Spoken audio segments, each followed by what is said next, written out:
My first husband and I had been married 34 years. He was diagnosed with cancer, and he died in the year 2000, and I was devastated.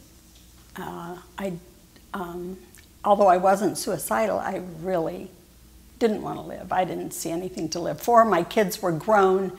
They didn't need me. I didn't see the point. And I was so depressed, despondent, and I was just kind of moping for about 6 months. And after about 6 months, I was driving on a highway. My cruise control was set at 65 miles an hour, and I blacked out. When I came to, the road was like this, and my car was like this. There were no cars on the road on this major 6-lane highway. And I got home, and I looked, and the whole side of my car was dented in. It was like the Lord spoke to my heart. It wasn't an audible voice, but it was as if he said to me, clear as a bell, you should have died. You should have died, but you didn't. I saved you. I saved you for a reason. You need to get on with your life. And it woke me up. I went out to the cemetery. I talked to my husband in the grave, and I said, I'm moving on. And so 2 years after that, 3 years after that, in 2003, I was in a singles group, and the singles group kept getting larger and larger. We had about 100 people, and the leader of the singles group said, we want to form a band. Do you want to play the bass? And I said, okay, sure.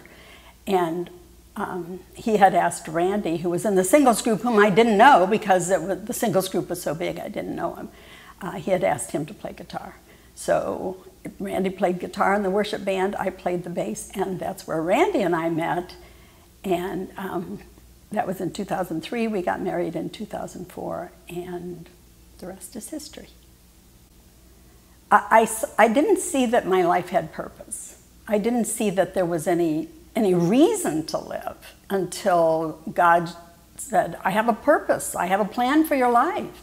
I feel like because of the place where I teach, I feel like I can really talk to some of the students, and I have, about their purpose, about the Lord, about what they're doing.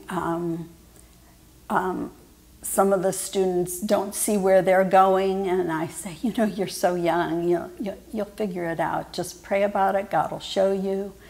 And I've shared my story with them. I've shared, I have, like all of us, especially at my age, I have lots of different testimonies of the Lord.